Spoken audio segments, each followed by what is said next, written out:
Hello, Landria back. Let's talk today about happiness. Now, I know that you're really interested in how to manifest anything. That's why you're on this email list. And I'm going to share everything that I know about that. But this is one of the critical pieces that go along with manifesting anything, and that is, how do we become unhappy? What do we do that takes us into unhappiness? Because it is what you're doing. It isn't the world out there. It's the story you tell yourself about the world out there. You see, ego finds things wrong with everything. The ego will say that they shouldn't do this, or they should vote a certain way, or I shouldn't be treated this way, and it makes the world and others wrong. And I know you're probably thinking, well, some people are. No, people are just making lower choices.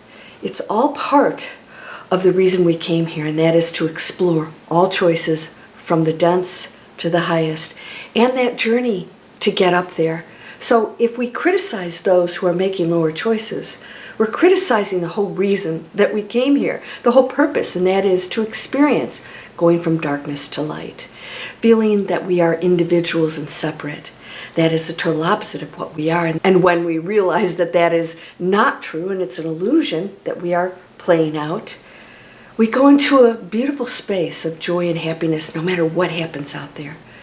So at the core of unhappiness is the ego. And so the ego is never satisfied. And the more things don't go its way, the more it gets upset and, of course, blames others. And it goes into this deep, dark space of wanting the world and others to change. And that can never bring you happiness.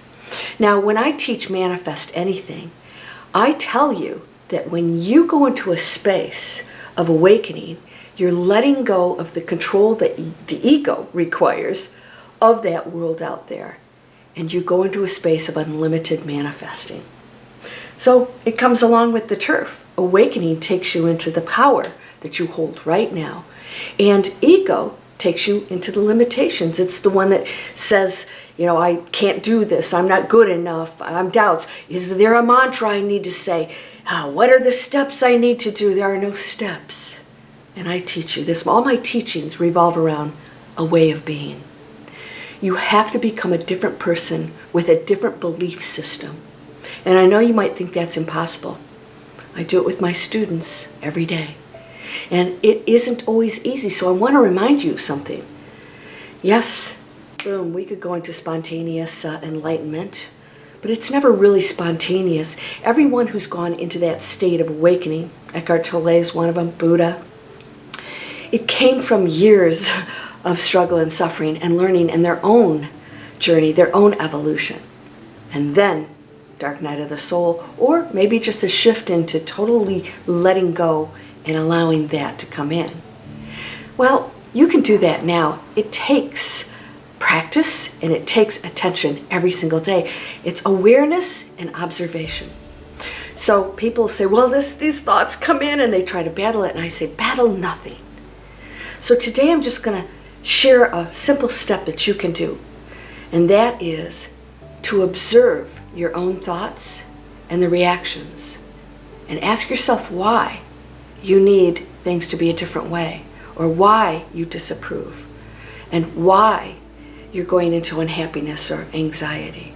This is a very difficult planet. It really is. And there are going to be unpleasant feelings. There's going to be fear and all the things that come with being human, but they no longer have to control you. Those feelings, those emotions no longer have to be the core of who you are. You step back and you observe it. And when you do that, you become a different person that recognizes it for what it is.